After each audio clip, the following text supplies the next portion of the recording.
Shalom semua. Okay.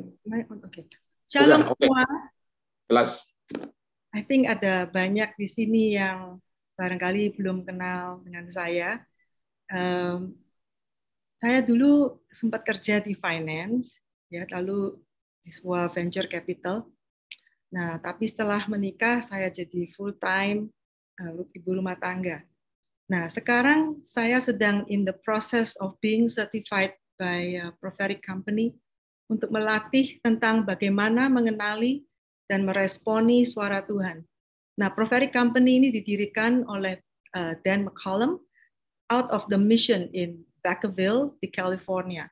Nah, prophetic company itu sudah melatih ribuan orang di 6 benua di seluruh dunia using the proven method ya called the Activate, tentang bagaimana untuk mengenali dan menanggapi suara Tuhan.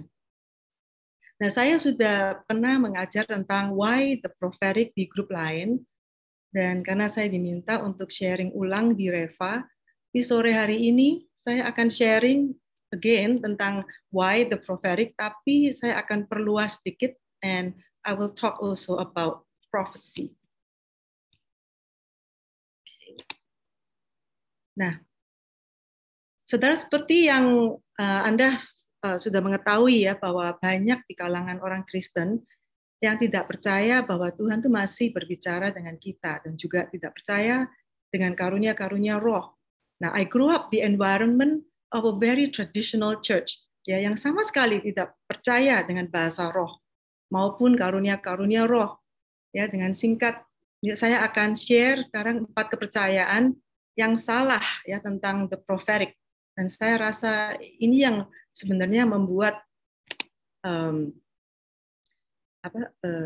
perkumpulan profetik di gereja-gereja itu sulit, ya, karena ada yang nggak percaya. Nah, kita bisa lihat di slide ini ada cessationism. Nah, ini adalah orang-orang yang tidak percaya dengan karunia-karunia roh, karena mereka tuh berpikir karunia-karunia roh itu hanya dipakai sama murid-murid Yesus pada zaman itu. Ya, mereka tidak percaya kalau karunia-karunia roh ini masih beroperasi di zaman kita sekarang. Ini dengan singkat aja ya. Lalu yang kedua adalah exceptionism. Ini adalah orang-orang yang percaya dengan karunia roh, dan mereka juga percaya dengan mukjizat. Ya, tapi mereka percaya kalau karunia roh itu hanya diberikan kepada orang-orang tertentu dan di kondisi tertentu. Mereka itu percaya mukjizat itu terjadi kalau umpamanya ada di kondisi yang ekstrim, ya, di tengah-tengah hutan atau di kondisi yang susah untuk mendapatkan obat-obatan. Nah, itu mereka percaya mukjizat bisa terjadi. Nah, yang ketiga adalah monasticism. Monasticism itu ada orang-orang yang percaya dengan mengasingkan diri dan dari masyarakat untuk berfokus beribadah, itu bisa mendapatkan supernatural power atau karunia-karunia roh. Nah, saudara, memang it's good ya to set aside time to be with the Lord. Memang kita perlu sekali to have that time. Tapi mereka tuh cara percaya itu salah ya. Mereka tuh percaya kalau dengan performance mereka, ya, mereka they can get this supernatural power atau karunia-karunia roh. Nah, karena karunia namanya aja udah karunia ya. Karunia roh itu adalah a gift, ya, suatu hadiah. Jadi a gift is not to be earned, ya kan? A gift is not earned. Hadiah itu tidak bisa diperoleh dari performance kita. Dan hadiah itu seharusnya dibagikan untuk memberkati orang-orang, memberkati masyarakat, negara, keluarga, dan lain-lain, ya. Yang keempat adalah vilification.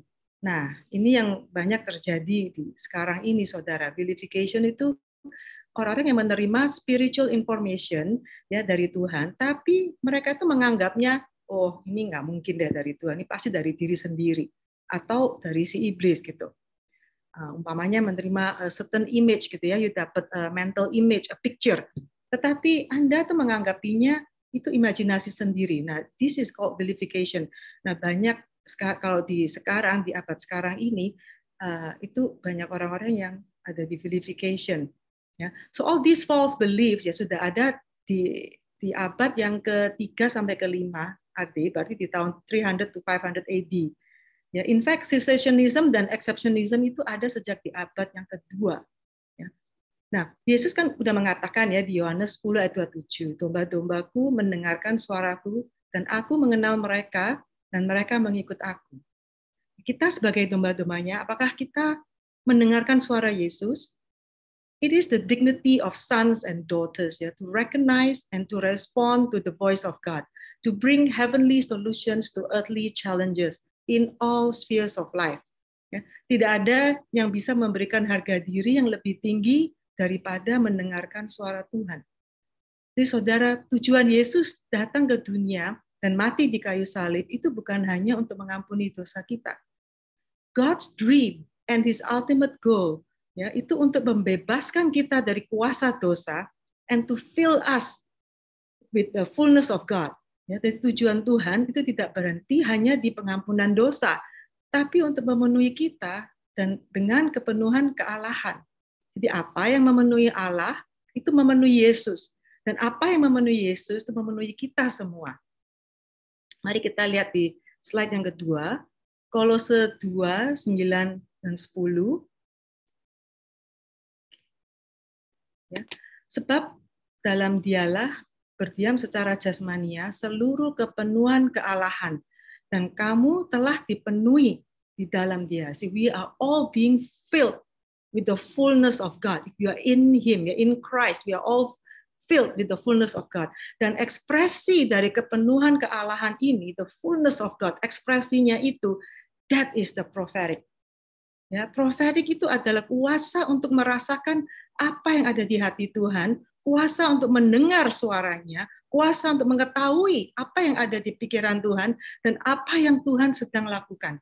Ya, prophetic itu memberi suatu bahasa untuk orang-orang yang mengalami perjumpaan dengan Tuhan. Prophetic ini dipakai untuk menjembatani, saudara, antara misteri-misteri yang ada di surga dengan penerimanya yang ada di bumi. Artinya, prophetic itu berarti menerima spiritual informasi terlebih dahulu, in advance. So we receive spiritual information in advance. Kita menerima spiritual informasi terlebih dahulu tentang apa yang Tuhan sedang lakukan melalui apa yang kami lihat, yang kami dengar, apa yang kami rasakan. Rasakan ini bukan feeling ya, it's senses, it's your sense. Ya. Dan melalui perceiving, knowing, mengetahui sesuatu secara ilahi, which is your insight from the wisdom of God. Nah, prophetic itu tidak hanya untuk ministry.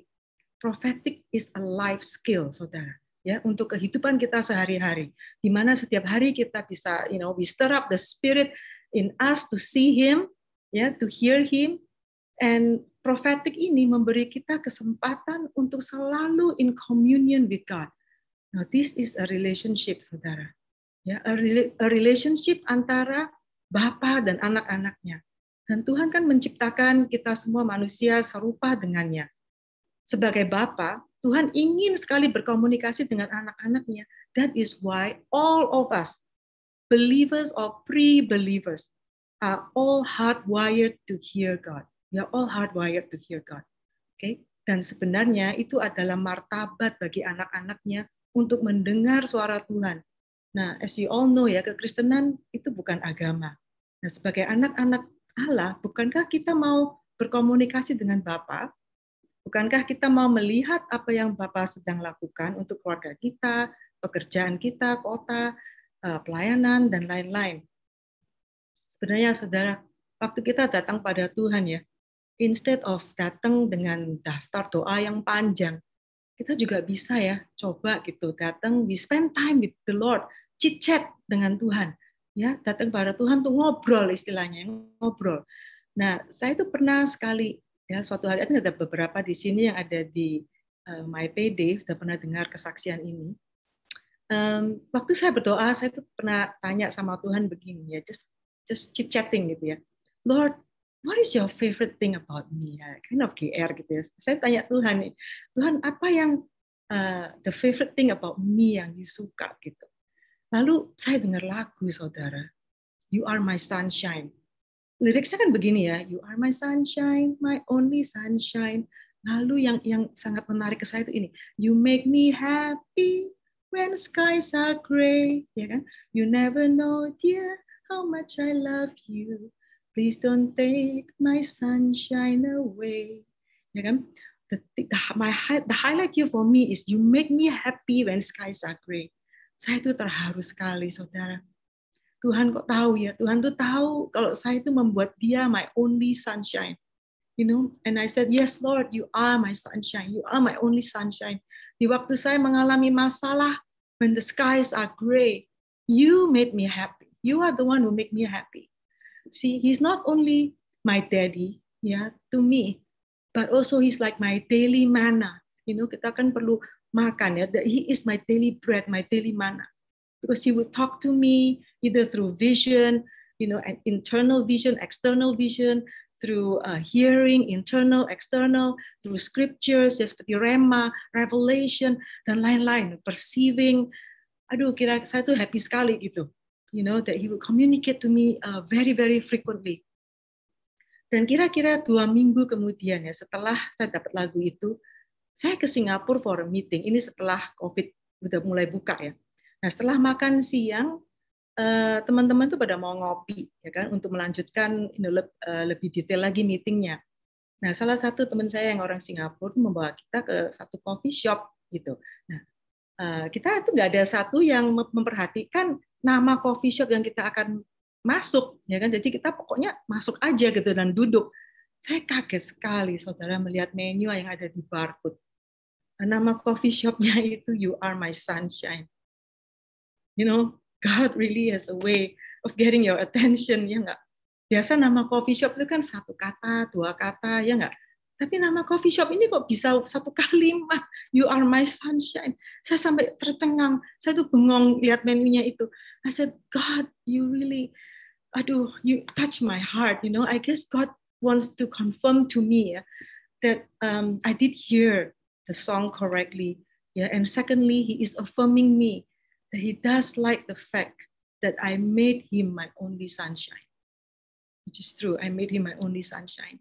Jadi saudara, Anda bisa tanya Tuhan juga to show you what is His favorite thing about you. Ya kan? See what He says. Dan you know, kehidupan Yesus di dunia ini is the perfect model for us to follow. You know, Yesus sudah mempertunjukkan semuanya kan, how He walks on this earth. You know, and He is truly a perfect model. Yesus hanya melakukan apa yang Dia lihat Bapa sedang kerjakan. Mari kita lihat the next verse, Yohanes 5 ayat 19. Udah ya? Oke. Maka Yesus menjawab mereka, katanya, aku berkata kepadamu, sesungguhnya anak tidak dapat mengerjakan sesuatu dari dirinya sendiri, jikalau tidak ia melihat Bapa mengerjakannya. Sebab apa yang dikerjakan Bapa itu juga yang dikerjakan anak. Nah, notice saudara ya, Yesus melihat apa yang Bapa sedang kerjakan. He sees. Ya. Nah, prophetic itu membawa surga ke bumi, ya, dan dengan mengenali cara-cara Tuhan itu berbicara kepada kita dan bagaimana kita meresponinya, yaitu dari look to see, ya, melihat dengan mengamati, dari mendengar, dari merasakan, ya, as I again it's feeling, sorry, it's not emotion, ya, bukan emosi kita ya, and it's also perceiving, knowing secara ilahi gitu, knowing secara ini ya, with God's wisdom. Nah, Jesus operates in all of these receptors, ya, seeing, hearing, sensing, perceiving, seperti yang dikatakan di Yohanes 5:19, I can only do what I see my Father is doing.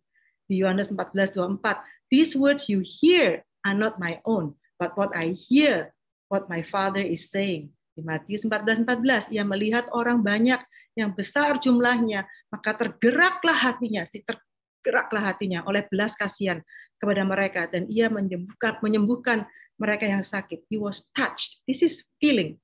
Okay? This is feeling. Moved with compassion. He's feeling it. Gitu. Dia tuh merasakan ini. That's why so he was compelled to move, right? Compelled to do something. Nah, di Lukas 5:22, Jesus perceiving their thoughts said to them, what are you thinking in your hearts? Perceiving is knowing. Bukan persepsi ya, lain, bukan persepsi, karena masing-masing bisa mempunyai persepsi lain-lain. But ini bukan persepsi, but perceiving. Perceiving is knowing. Ya. Akan tetapi Yesus mengetahui pikiran mereka. lalu berkata kepada mereka, apakah yang kamu pikirkan dalam hatimu? See, from seeing, hearing, secara feeling it ya, tergeraklah hatinya, tergerak. So feeling with compassion and perceiving, which is knowing. Now the challenge, ya, tantangannya itu apa, saudara? Bukan kita tidak mendengar suara Tuhan. Tantangannya untuk kita bisa mengenali cara-cara Tuhan berbicara, the ways God speak, how God speaks, because God speak to us, ya kan? So we have to know the ways. These are the many ways that God will speak to us. So, saudara, saya mau encourage semua teman-teman yang ada di sini ya, to stir up the gift that is in you. The Bible call it to fan it into flame, ya, mengobarkan karunia Allah yang ada di padamu, seperti yang dikatakan di 2 Timotius 1 ayat 6. Dan juga jangan padamkan roh, ujilah segala sesuatu. Mari kita lihat lagi di slide 1 Tesalonika 5, 19 sampai 12. Janganlah padamkan roh, dan janganlah anggap rendah nubuat-nubuat. Ujilah segala sesuatu dan peganglah yang baik. Jauhkanlah dirimu dari segala jenis kejahatan. Don't quench the spirit. Do not treat prophecies with contempt. But test them all and hold on to what is good. Reject every kind of evil. Nah, saudara, saya tahu kalau banyak orang yang memang tidak biasa dengan nubuatan, ya, prophetic word, dan ada juga yang takut untuk menerima prophetic words. Ya, unfortunately memang di sana ada nabi atau pendeta yang seringkali cara menyampaikan prophetic words itu membuat penerimanya itu sangat tidak nyaman, ya, atau membuat mereka merasa tidak dikasihi oleh Tuhan. Ada juga yang malah dipermalukan gitu di depan umum karena apa yang disampaikan itu adalah dosa dari orang itu, saudara. Dan inilah yang membuat orang itu tidak menginginkan prophetic dan prophecy. Ya, padahal that is not how God operates. You know, kita bisa lihat di Yohanes 4, ya, baca sendiri di rumah ya. Percakapan Yesus di sumur Yakub dengan seorang wanita dari Samaria. Yesus tahu bahwa perempuan ini mempunyai 5 suami dan yang sekarang tinggal dengannya itu bukan suaminya. Apakah Yesus mempermalukan wanita ini, saudara? Tidak. Did not do that. Cara menyampaikannya, Yesus did it with love. He said it with love. He did not condemn her. Ya, so she felt love. Jadi meskipun dia diketahui, ya kan, that Nabi ini tahu gitu, Yesus tahu bahwa, you know, she's not living with her husband. In fact, she had 5 husbands, and the man that she was living with is not even her own husband. She knew that this man knew, but she felt love. Somehow she's just known by God, and she felt love. Yeah, so in fact, jadi wanita ini got so excited that she has met the Messiah. Eventually, Yesus bilang kalau dia adalah Messiah. So she got so excited that she finally met the Messiah. Dia langsung bersaksi kepada orang-orang yang ada di kotanya dan membawa mereka ke Yesus. Si saudara, prophecy itu seharusnya membawa orang lebih dekat kepada Tuhan dan lebih dekat ke tujuannya Tuhan, bukan tambah lari dari Tuhan, bukan tambah kabur, tambah takut. It should not be that way. Prophecy is supposed to bring people closer to God. Ya, Alkitab mengatakan untuk mengajar kasih, menginginkan dengan sungguh-sungguh karunia roh, terutama untuk bernubuat. Ya kan, seperti kita baca sekarang baca di 1 Korintus 14:1. Saya pakai ini ya, AYT, apa itu AYT. Kejarlah kasih dan inginkanlah dengan sungguh-sungguh karunia-karunia rohani, terutama supaya kamu dapat bernubuat. Pursue love dan earnestly desire spiritual gifts, especially that you may prophesy. Kenapa? Dan kalau orang kok bisa takut sama prophecy, padahal the word of God says, desire all the spiritual gifts, especially prophesy. Especially to prophesy. Karena the goal of prophecy, tujuannya prophecy is to connect the person back to the heart of the Father and to the purposes of God. Ya, prophecy doesn't just call out the future in someone. Ya, prophecy itu bukan hanya untuk bernubuat tentang masa depan seseorang. it has the ability to transform orang, untuk merubah orang itu ya, into the person they were always meant to be. Yeah, the hearts can be transformed, and then their minds renewed. Yeah, not just about the accuracy of the word, tidak hanya untuk akurat ya, accuracy of the word, karena akurasi dan clarity itu comes dari hubungan yang intim dengan Tuhan. So when someone gives a wrong word, itu bukan berarti dia itu seorang nabi palsu, saudara. Ya, nubuatan yang salah itu biasanya dari interpretasi yang mereka dapat dari spiritual intel, ya, interpretasinya yang salah. Jadi they see something, tapi the way they interpret itu salah. Ya, seorang nabi palsu itu adalah yang bernubuat dari sumber yang salah, it's not from God, ya kan? Dari sumbernya itu salah, atau dari hati yang tidak benar. Hatinya itu yang mempunyai tujuan yang tidak baik, saudara. Umpama sepertinya mau ada tujuan untuk pemerasan, ya, untuk memanipulasi orang itu, ya, atau untuk mengkontrol. Nah, orang kalau mempunyai hati yang tidak benar, ya, that is a false prophet. Oke, tapi sometimes kalau salah itu bukan a false prophet. Saya sangat waktu saya join, Bethel Reading School of the Prophets, pembukaannya itu oleh Chris Vallotton, dan beliau itu luar biasa loh. Aduh, saya kagum sekali. Chris Vallotton, the first thing dia bilang langsung apologize with the wrong prophecy that he made about Trump. Sebenarnya lalu dia ceritakan ke kita prosesnya and where he went wrong. Ya, so he cleans up the mess. Jadi buat kita semua kalau prophesy wrong, go back to the person, apologize, clean up the mess, and you're fine. Okay, it doesn't make Chris Vallotton a false prophet. He is a great prophet. He's a true man of God. Tapi dia jelaskan di mana he went wrong. There are certain things dia berasumsi gitu kalau Trump akan menang lagi. Padahal apa yang dia lihat itu benar. Cuman dia dia assume gitu that he would win. Ya, so jadi saudara saya hanya mau klarifikasi ya, kalau sometimes when a person prophesy wrong itu bukan berarti orang itu a false prophet. Ya. Now when you prophesy, you call out the treasures in the person. Kali kita itu kalau prophesy itu seharusnya itu memanggil treasure, the gold in the person. Kita harus cari mutiara ya, the treasure yang ada di orang itu, not his sin. Bukan dosanya yang kita keluarin. Ya, God created mankind according to His image. Ya, inside every sinner, including all of us, kita semua, inside every sinner, all of us, is the image of God that we get to identify and to call forth the identity and the destiny. Ya, so the person padahal the person that we prophesy to may not even realize it, ya, atau belum, may not even walking in it yet. Yeah, but you call out that treasure, yeah, because there's always that treasure, because we are all created according to His image. There is always that gold in there that we can call out. When we speak heavenly identity of a person, kita itu sedang menghubungkan dia ke tujuan Tuhan, dan kesadaran atas identitas mereka yang baru ini akan membawa mereka ke destiny-nya. Ya. Dan karunia roh atau all the gifts of the Spirit itu adalah the love languages of God.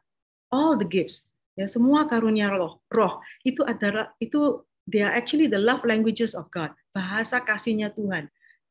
Inilah yang akan membuat yang menerima nubuat itu merasa dikasihi. Ya, karena like prophecy for instance, it is a gift, right? Untuk bernubuat. Nah, kalau kita bernubuatnya itu the basis is love, dan cara penyampaiannya itu with love, orang yang menerima nubuatan itu pasti merasa dikasihi Tuhan, bukan merasa condemned, ya kan, atau takut gitu. It shouldn't be that way, ya. And the result of encountering God, apa itu melalui karunia-karunia roh, melalui seseorang yang bernubuat ya, atau melalui karunia-karunia roh, atau itu your own direct encounter with God, itu akan membawa Anda lebih dekat ke Tuhan dan ke tujuannya. Ya, because God is love. So everyone who encounters love akan tertarik kepadanya, bukan lari. Kalau sampai orang itu lari, then something is wrong with the kata nubuatannya atau the way it's being delivered, something must have gone wrong. Karena God is love. Jadi apa yang disampaikan oleh siapapun dari kita semua ini, orang itu akan lebih merasa loved by God, known by God, felt His love. Ya, saya ada satu personal testimony ya about encountering Jesus.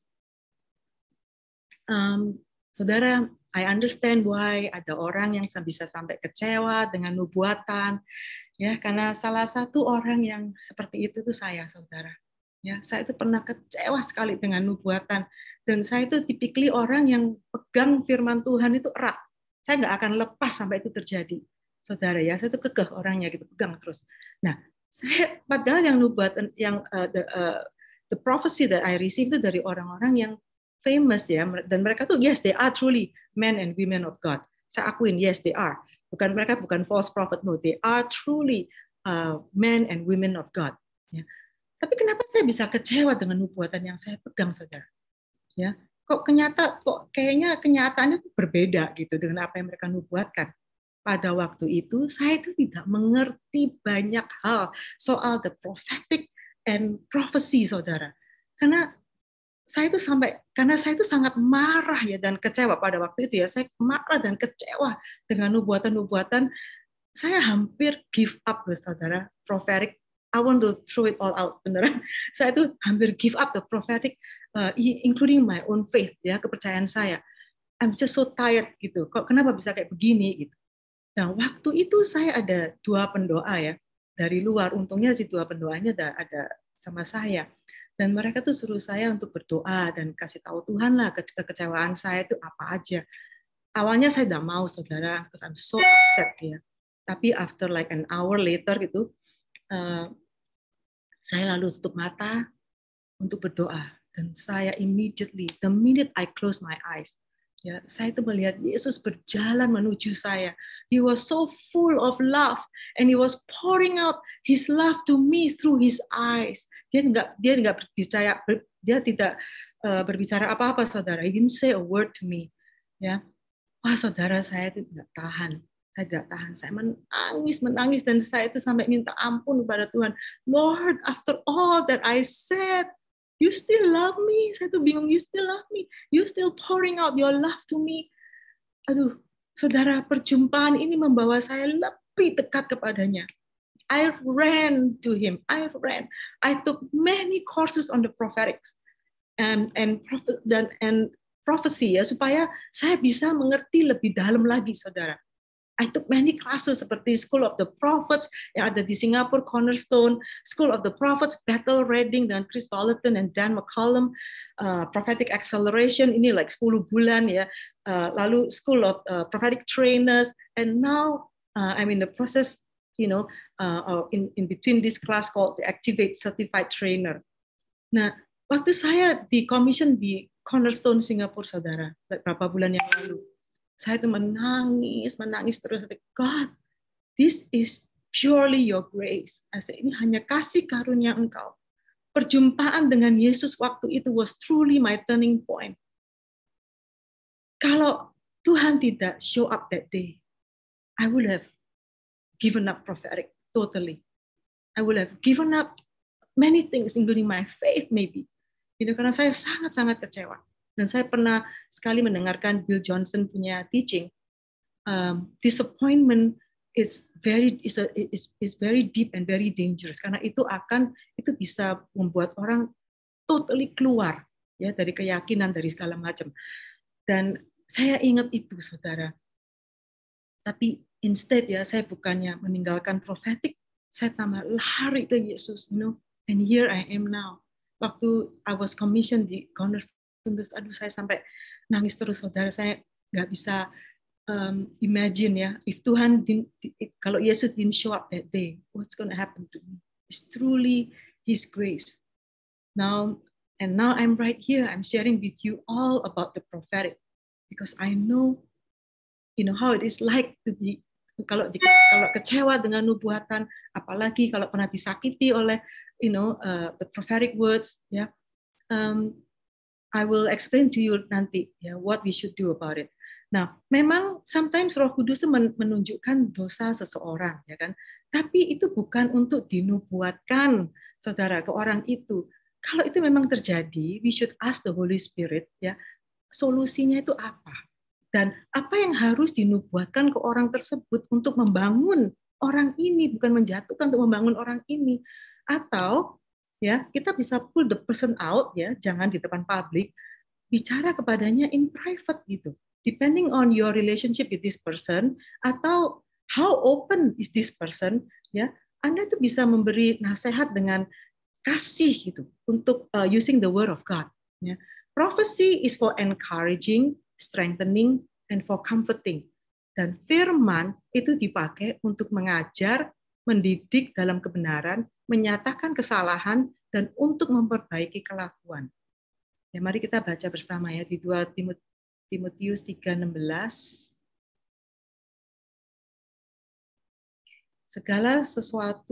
Segala tulisan yang diilhamkan Allah memang bermanfaat untuk mengajar, untuk menyatakan kesalahan, untuk memperbaiki kelakuan, dan untuk mendidik orang dalam kebenaran. All scripture is God-breathed and is useful for teaching, rebuking, correcting, and training in righteousness. Itu pakai firman, saudara.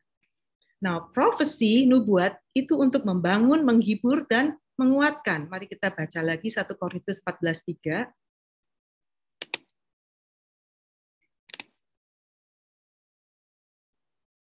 Tetapi siapa yang bernubuat, ia berkata-kata kepada manusia, ia membangun, menasehati, dan menghibur. Ya. On the other hand, the one who prophesies speaks to people for their building up, encouragement, and consolation. Okay. Actually, it's to strengthen, encourage, and comfort. I think that's easier to understand. To strengthen, encourage, and comfort. This is what prophecy is for. So let prophecy do what it's supposed to do, yeah, which is for strengthening, encouraging, and comforting. And let the written word, the Bible, do what it's supposed to do, which is teaching, correcting, rebuking, and training in righteousness. Ya, masing-masing mempunyai function masing-masing. Jadi don't mix them up. Okay? Nah, bagaimana kita bisa menguji prophetic word? Semua prophetic word yang kita terima itu harus diuji, saudara. There are 4 tests to judge the word. Number 1, nubuatan itu harus berdasarkan firman Allah, ya. Based on the context. Kita juga bisa bernubuat based on the verses, ya, ayat-ayat yang ada di firman. Tapi biasanya kalau kita bernubuat soal sesuatu itu it must fall within the context of the word, ya. Yang kedua, nubuatan itu harus berdasarkan pribadi dan karakternya Tuhan. Okay, and you know that God is a God of reconciliation. God is God who unites. Jadi kalau ada prophecy yang memecah belah, you know, you start from God, right? Because God does not divide, God unites. Nah, does the word resonate with you? Yang ketiga, ya, apakah kita merasakan damai sejahtera? Ya, and do you feel like, oh yeah, the word is true, gitu ya? Roh Kudus, we all have Holy Spirit in us, right? Dan Roh Kudus itu akan menyatakan itu kepada kita, ya. Yang keempat is a directional word, ya. Directional word, kalau kita menerima directional word yang memerlukan major decision gitu dari kita, seperti perkawinan, jodoh gitu ya, atau making a big investment, moving to another city, another country, change of career, change of job, ya. The word needs to be weighed carefully, ya. Lalu kita juga harus counsel with trusted leaders or your loved ones to discern, discuss, and pray about it together sebelum membuat a decision. Ya, we have to bring to a council together with people that you can trust. Now, for the safety of the prophetic community to prophesy, ada protokol yang perlu dipatuhi untuk yang bernubuat dan yang dinubuatkan. Ya, let me share briefly the 4 protocols for prophecies. Ini yang dipraktekkan di prophetic company. Protocols are the rules of the games. Ya, if any of the following protocols are violated, berarti salah satu dari protokol ini dilanggar, the words that is given to you, even though it may be accurate, is not valid. Okay. Protokol number 1 itu be encouraging. Seperti yang tadi saya mention, prophecies must be based on 1 Korintus 14:3, yaitu untuk menguatkan, membangun, dan menghibur. Ya. Dan orang yang bernubuat tuh harus bernubuat berdasarkan 1 Korintus 14:3. The words used and the delivery, cara kita menyampaikan nubuatan itu to the receiver, itu must be encouraging, strengthening, and comforting, saudara. Yang kedua, protokol kedua, itu to be responsible. Ya, semua harus bertanggung jawab. Semua pihak harus bertanggung jawab. Orang yang memberi nubuatan itu harus bertanggung jawab dengan apa yang disampaikannya. Yang memberi nubuatan percaya apa yang dia dapat itu dari Tuhan, ya kan? Tapi kalau yang memberi nubuatan itu salah, dia harus meminta maaf and clean up the mess, gitu. And then that's it, and then go on, move on again. Ya. Nah, orang yang menerima nubuatan itu juga harus bertanggung jawab untuk menguji nubuatan tersebut. Ya, justru yang menerima nubuatan itu mempunyai kuasa untuk menolak nubuatan yang diberikan. Seperti yang disampaikan tadi ya, 1 Tesalonika 5. Test them all and hold on to what is good. Reject all kinds of evil. Jadi semua yang tidak baik kita buang, tapi yang baik kita pegang. Ya. Kita bisa memakai 4 ujian tadi, the 4 test, ya kan? Kalau nubuatan itu melanggar salah satu one of the 4 test, Anda bisa flush it down the toilet, flush it, jegreng, buang. Ya, jangan diamenkan, saudara. Because any agreement with the word, ya, whether nubuatan itu good or bad, any word whether it's good or bad, it will stick to you for life if you agree with it. Okay? Jadi kalau yang nggak baik, flush it down the toilet. Saya dulu pernah ada satu prophet yang nubuatkan saya. I mean, God bless his soul, but nubuatkan saya, oh, I see you drop dead. I said, oh no, I'm sorry, I will not drop dead. I rebuke it right in the face. You know, dia bisa mendoakan seperti begitu, saudara. But anyway, love only shares what a person can bear. Ya, jadi in Yohanes 16:12 Yesus mengatakan, I still have many things to say to you, but you cannot bear them now. Ya, jadi sebenarnya kalau kita bernubuat, ya jangan nubuatkan orang yang terlalu jauh dari reality. Ya, instead of prophesying umpamanya 20 tahun, I'm sure if you can see 20 years, you can see what is 3 to 5 years in front of you, ya kan? Nah, kecuali saudara itu bersedia untuk berjalan dengan orang ini selama 20 tahun, saudara. Karena kita juga yang menubuatkan itu juga harus bertanggung jawab, ya nggak? Jadi karena between reality and the promise is a very big gap, oke? Okay? Jadi kita yang menubuatkan itu juga harus menubuatkan yang real, yang reachable, yang bisa disampaikan gitu, yang bisa menyampai. Protokol yang ketiga, be clear and be kind. Nubuatan itu adalah message from God, ya kan? It is the message that Tuhan mau menyampaikan ke orang ini. Nah, jadi kita tuh perlu memberikan nubuatan ini dengan jelas and dengan kasih, saudara. Supaya yang menerima itu bisa merasa dikuatkan, dihibur, dikasihi Tuhan. Ya, and it will bring the person closer to God, ya kan? It's important kalau kata-katanya, the words, cara menyampaikannya, the delivery ya, cara kita menyampaikannya, nada suaranya, and the body language, itu semuanya disampaikan dengan jelas dan dengan kasih, saudara. Because karena semua ini adalah apa? Satu message, ya. God is love. Jadi sebagai His ambassador, kita harus bernubuat itu dengan kasih. Jadi perkataannya, nada suara, body language, semuanya harus cocok, harus matching with the message yang Tuhan mau sampaikan kepada orang tersebut. Ya. Nah, lalu juga communication-nya itu juga must be clear. The communication must be clear, and the message must be kind. Kan? Because kind words itu connect people back to God. Ya.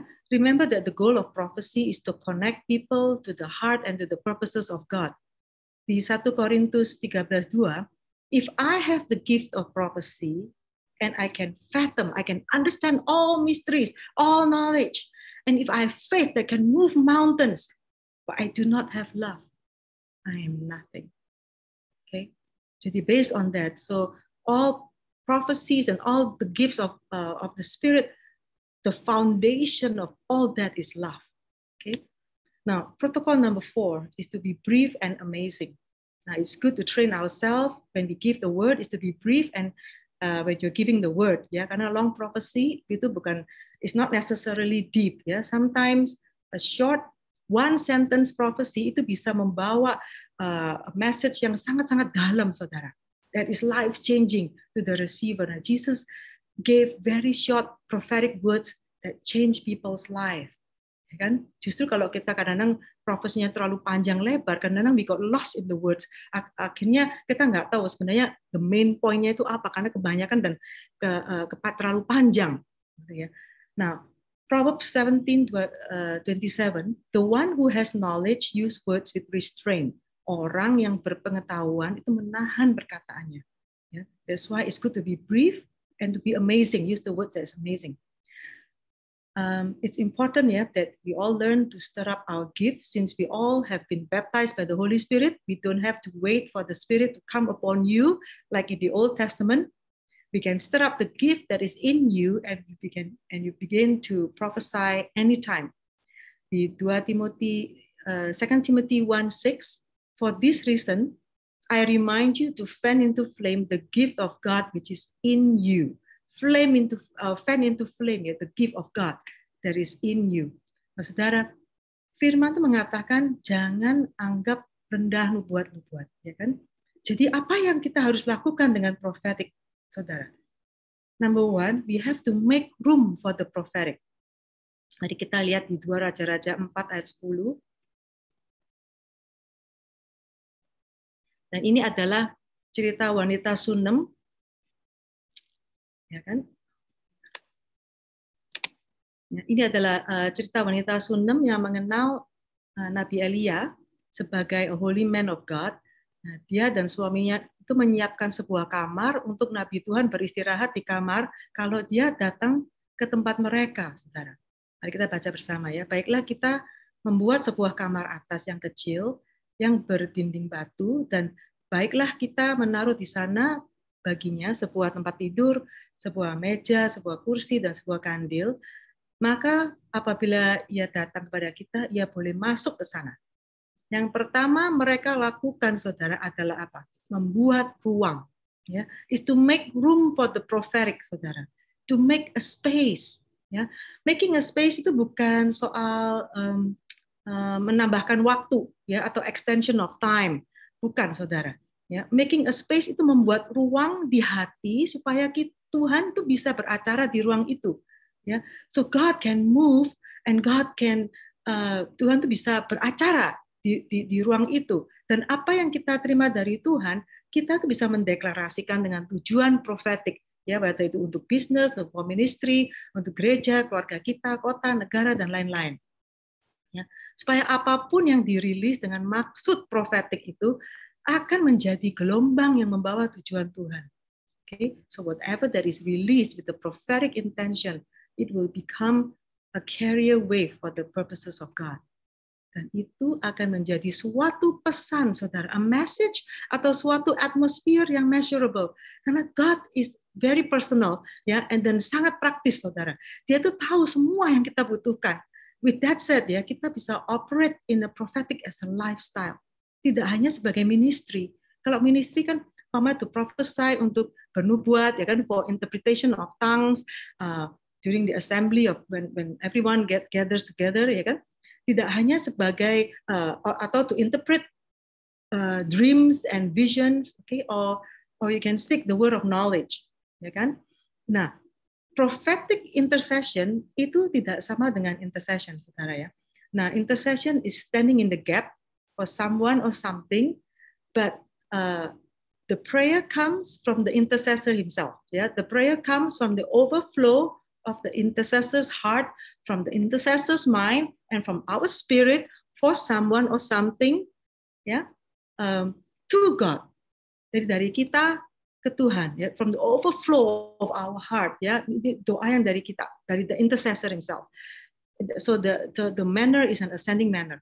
Now, prophetic intercession is the overflow of what comes from the heart of God, from His mind and from His spirit through a person, through this intercessor, to other people, and declaring it on earth as it is in heaven. Jadi it's a descending manner, dari atas ke bawah, turun ke bawah.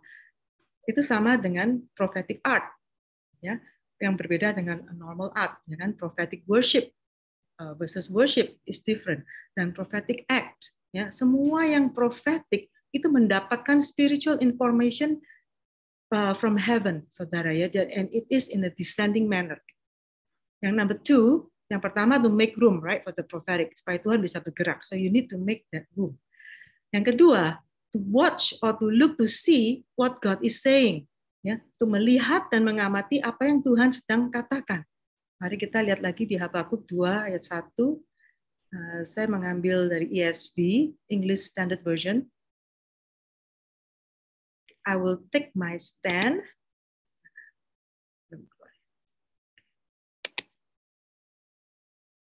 Okay. I will take my stand at my watch post and station myself on the tower and look to see what he will say to me and what I will answer concerning my complaint. Oke, di atas tempat penjagaanku, aku akan berdiri dan menempatkan diriku di atas menara, dan aku akan mengamati untuk melihat apa yang akan dia katakan kepadaku, dan aku akan menunggu apa yang akan dijawab, apa yang dia jawab mengenai keluhanku.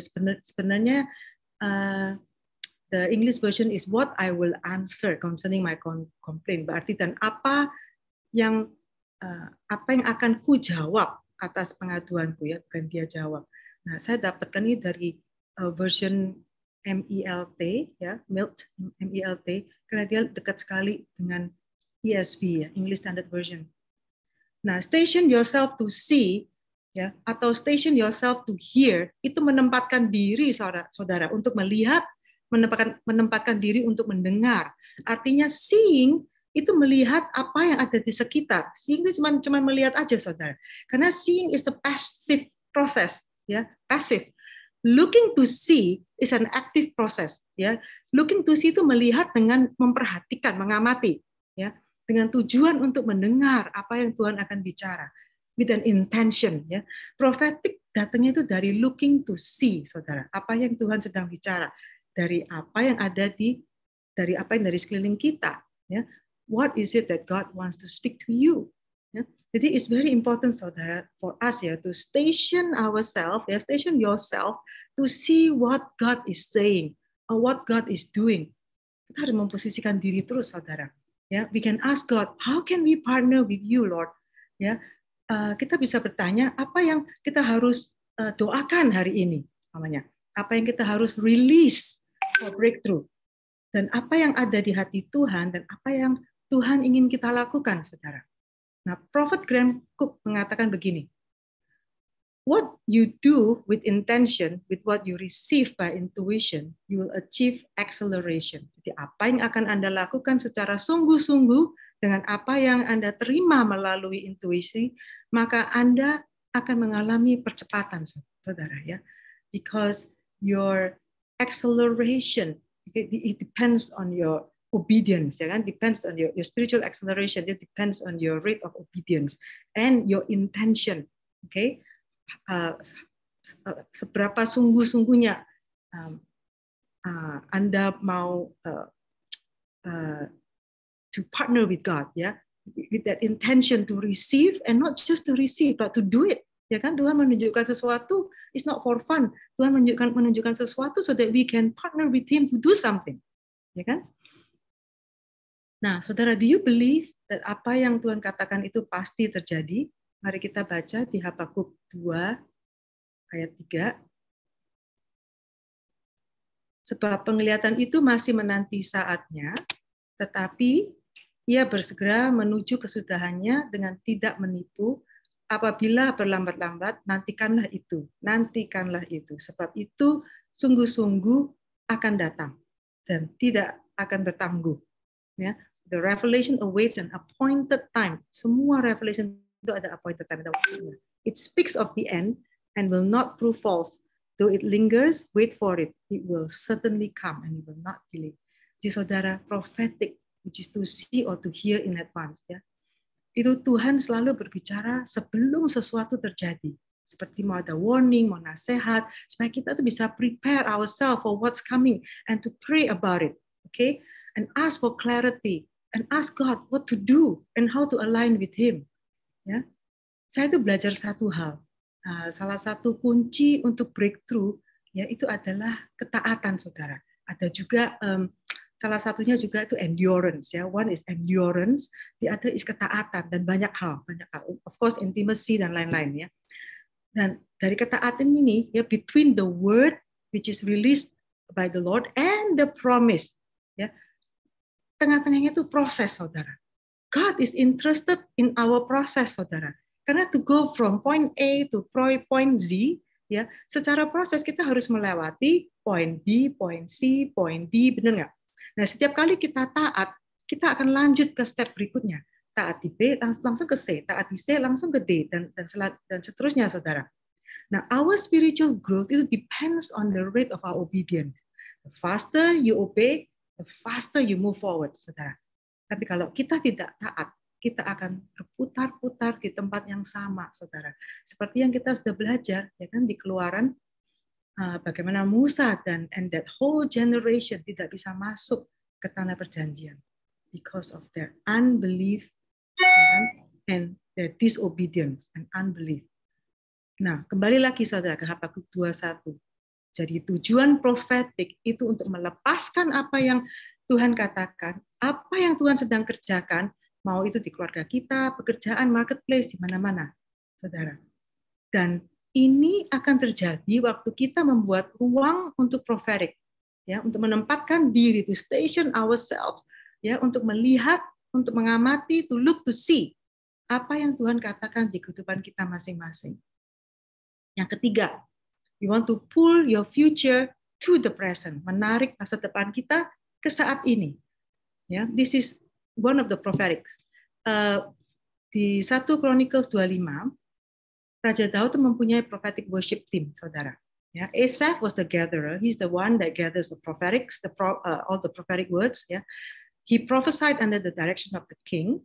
Jeduthun was the prophetic worshipper, and Heman was the king seer. So mereka tuh semua dilatih in the prophetic, secara dilatih in the prophetic, di prophetic itu, saudara. So prophetic itu can be trained. Ya, for example, umpama kalau ada orang yang gifted to play a certain musical instrument, umpamanya piano atau gitar, tanpa perlu belajar, a gifted person, orang yang bertalenta itu bisa langsung duduk di piano main, atau pegang gitar dia bisa langsung main gitar, saudara. Tapi banyak orang tidak begitu, saudara. Banyak orang tuh yang perlu belajar how to play the piano, atau how to play gitar, stringnya itu ini CD-nya itu di mana, bass-nya di mana, ya kan? Nah, ini bukan berarti yang belajar itu tidak bisa main lebih baik daripada yang talented, ya kan? We all have to learn and to be trained, ya kan? And by practicing a lot, we can be good at it, ya kan? Sama dengan spiritual, saudara.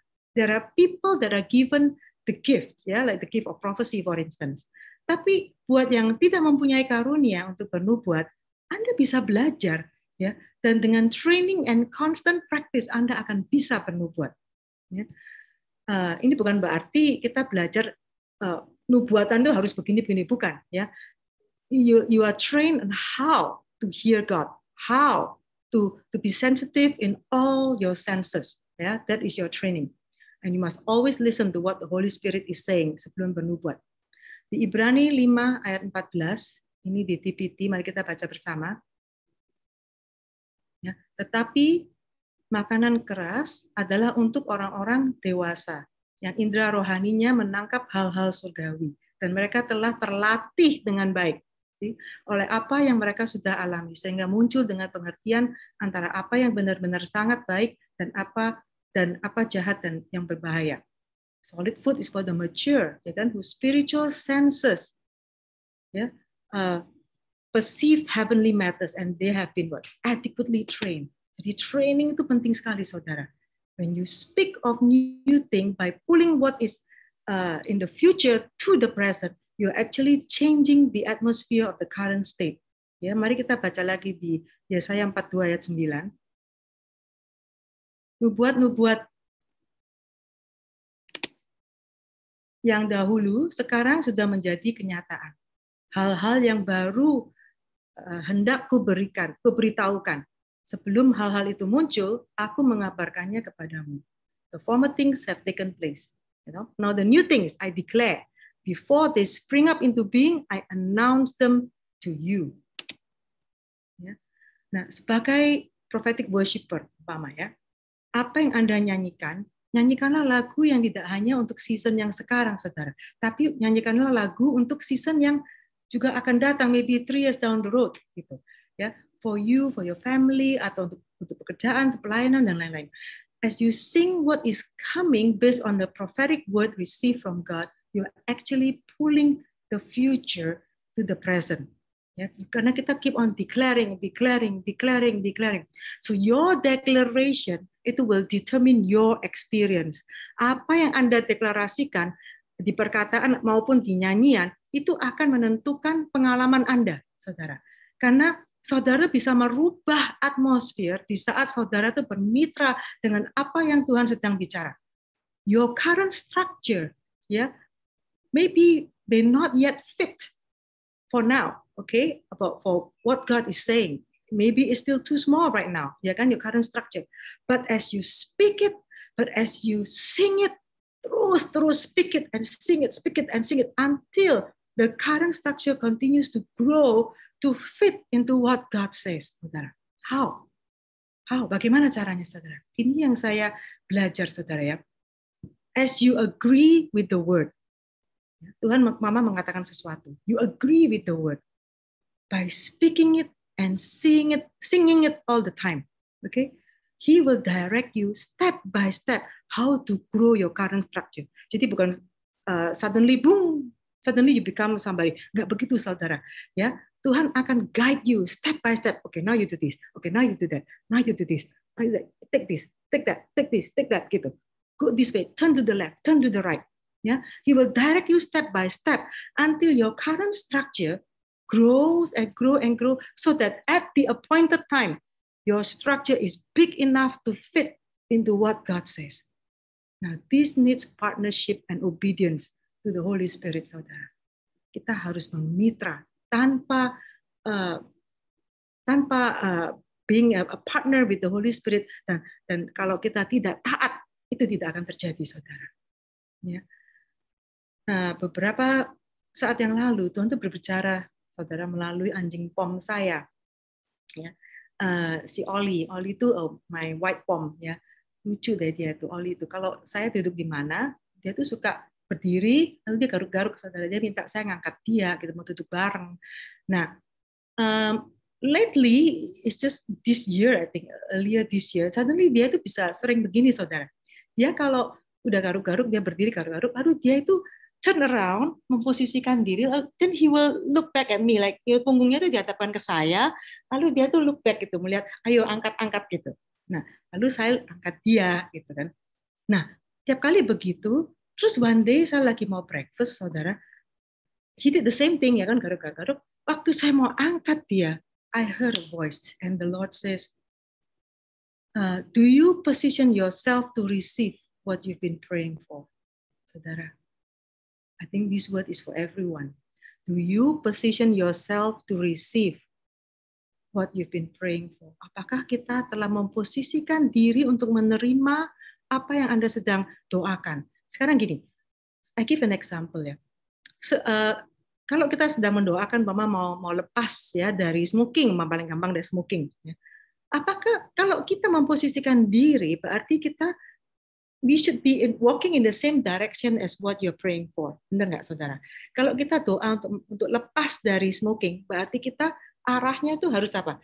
Mengurangin atau either go cold turkey atau mulai mengurangin. Bukan go the opposite direction, masih beli sigaret, saudara.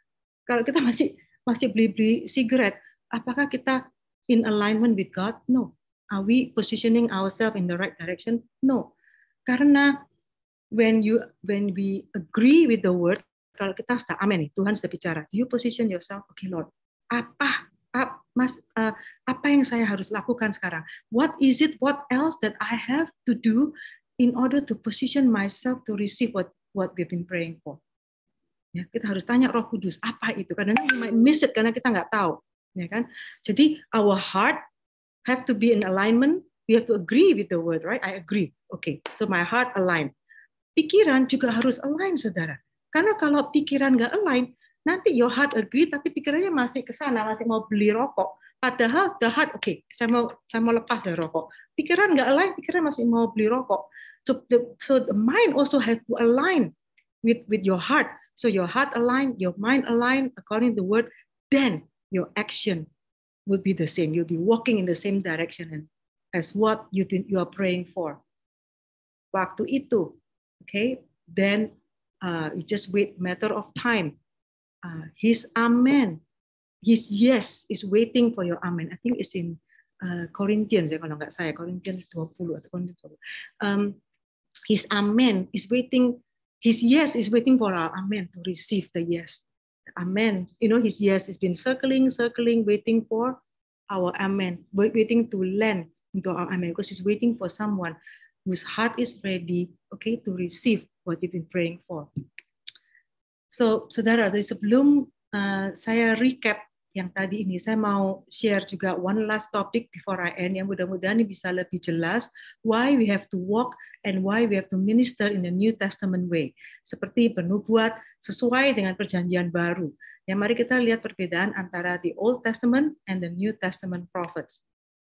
How God speaks in the Old Testament and the New Testament is the same, but the ministry of the Old and the New Testament is different. This is because of the different ages, ya, eranya udah lain. Jadi cara Tuhan berbicara di perjanjian lama dan di perjanjian baru, cara bicaranya itu sama, ya. Tapi pelayanan di perjanjian lama dan di perjanjian baru itu berbeda, ya, karena as I said earlier, eranya itu berbeda. Mari kita lihat the slide on the cross slide. Oke. Ada pertanyaan, saudara. Well, Jesus was alive. Was he living in the Old Testament or in the New Testament? Well, Jesus was on earth. Was he walking in the Old Testament or in the New Testament, saudara? Okay.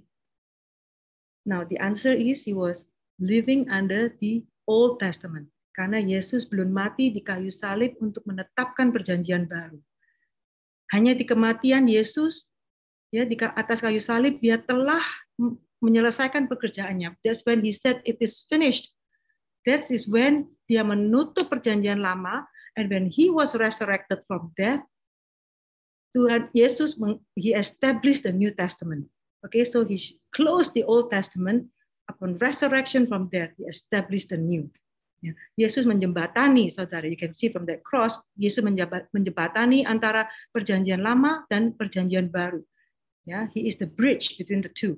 Ya, so he closed the old and he opens the new with his blood, saudara, dengan darahnya. Roma 5:19. For as by one man's disobedience many were made sinners, so also by one man's obedience, okay, by one man's obedience many will be made righteous. Mari kita baca bersama di Ibrani 9 ayat 16-17.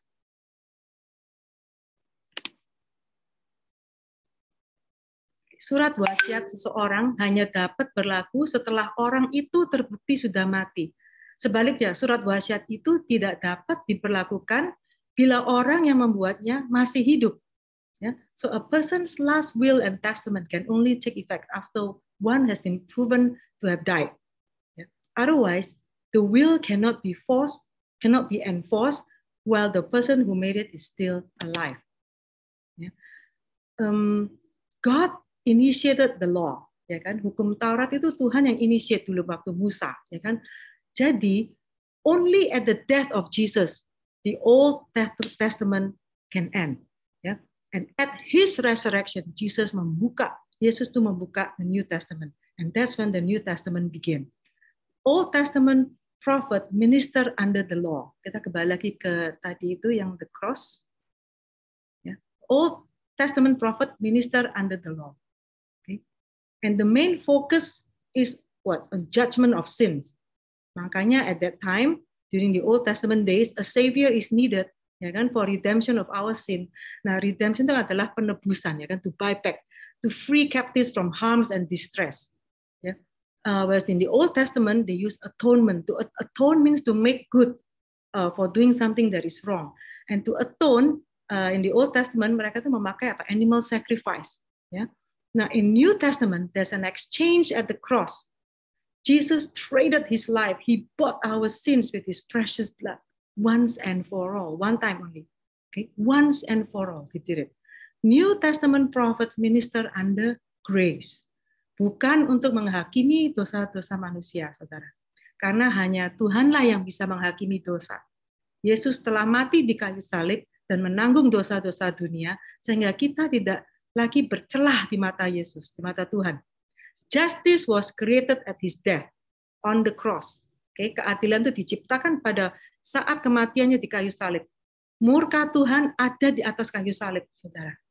Ya, his wrath fall on the cross.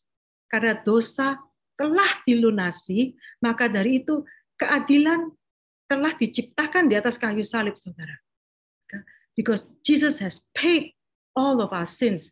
Okay, so justice was created at the cross, and at the cross, He released mercy to the world. Now God can give grace to those who don't deserve it. See, saudara, di sini kita bisa melihat we don't get to go to the kingdom with our own works, but only through Christ's work.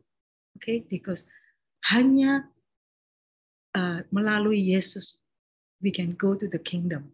Okay? We can see this because he took all the wrath, all judgment of God upon himself. When it should have been us, but no, he took it all on himself. Okay, and because dia melunasi semua dosa-dosa kita, the wrath of God fell on him, judgment fell on him. Okay, then he could release mercy from there to the world.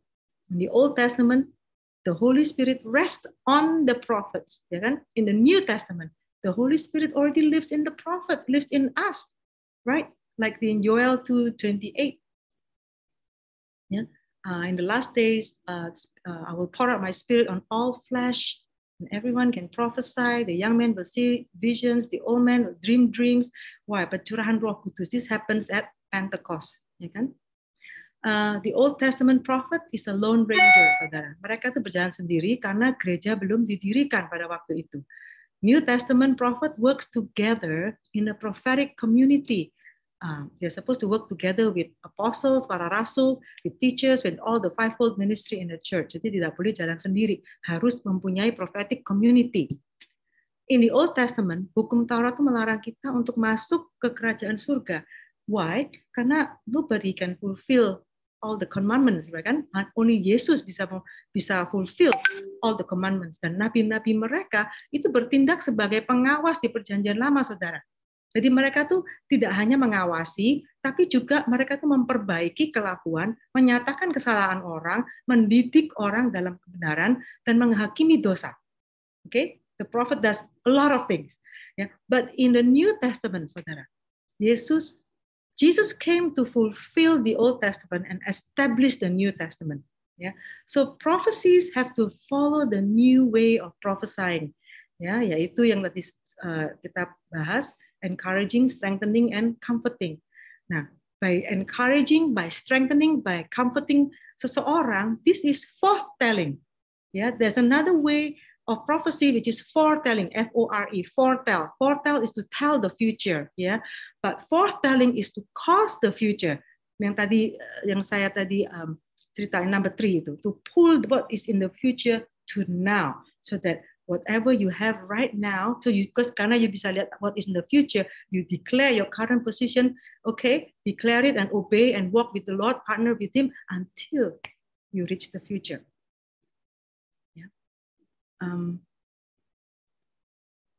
Jadi prophecies in the New Testament is not to be used for correcting, for rebuking, and for teaching in righteousness. Okay, karena these we use the Bible. Ya kan, we have a written word for this. Now John was the last, Yohanes ya. John was the last of the Old Testament of the old prophet. Oh sorry, John was the last of the Old Testament prophet. He died decapitated. Kenapa? Kepalanya dipenggal. Kenapa, saudara? Why did he lose his head? He lost his head because secara prophetik Tuhan sudah tidak lagi berpikir dengan cara-cara di perjanjian lama. Ini adalah deklarasi secara profetik bahwa cara yang lama untuk memandang kerajaan Tuhan sudah berakhir. kita sudah masuk di kerajaannya dengan karya Yesus, saudara.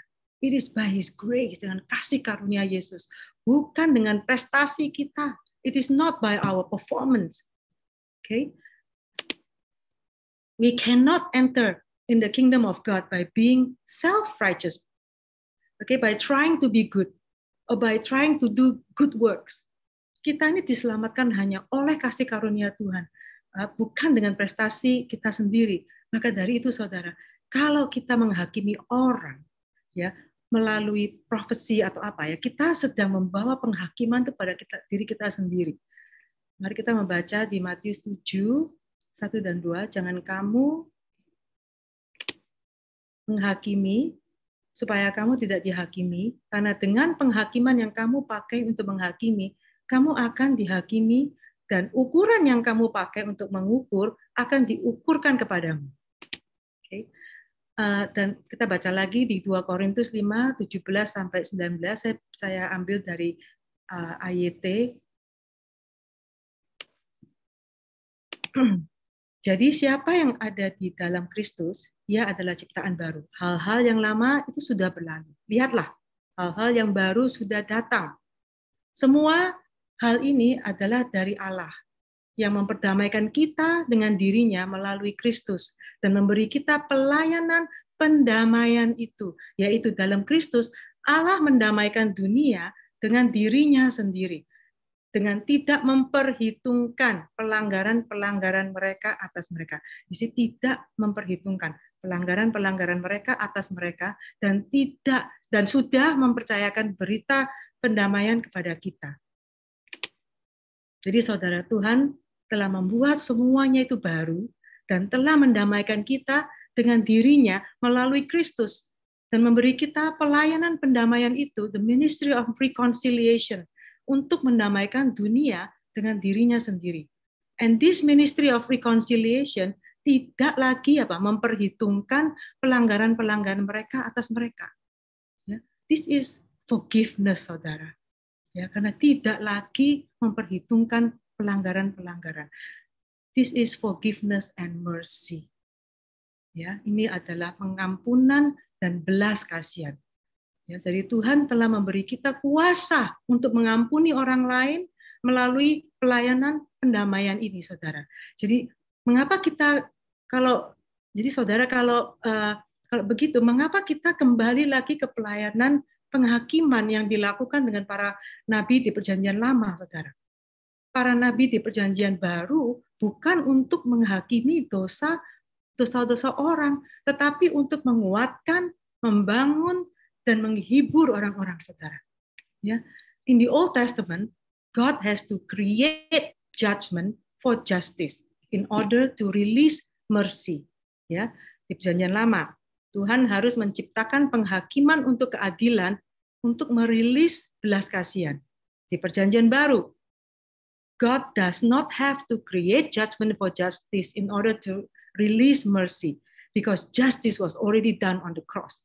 Ya, Perjanjian Baru, Tuhan tidak perlu menciptakan penghakiman untuk keadilan, untuk merilis belas kasihan, karena keadilan itu sudah dilakukan di atas kayu salib. Okay? Now, in the Old Testament, karunia nubuat itu diberikan kepada orang-orang tertentu, seperti nabi-nabi, ya, and to certain people in the Old Testament. Di New Testament, karunia nubuat diberikan kepada kita semua, saudara. Seperti yang dikatakan di Joel 2:28, to all flesh, to all men, I have poured out my spirit on all flesh, to all men. Okay? Jadi in the Old Testament you are judged by your works. Jadi, so God judges the people according to the ways they behave. Itu in the Old Testament, saudara. Because you are judged by your works, ya kan? Jadi Perjanjian Lama, nah bisa dilihat di sini, saudara. Di Perjanjian Lama, Anda itu dinilai dari karyamu. Ya, Tuhan tuh menilai orang dengan cara mereka berperilaku, according to how they behave. In the New Testament, you are judged by Jesus' works. God judges the people according to the ways we receive Jesus. Bagaimana caranya kita menerima Yesus, saudara? Okay, so you are judged by Jesus' works, not by your own works.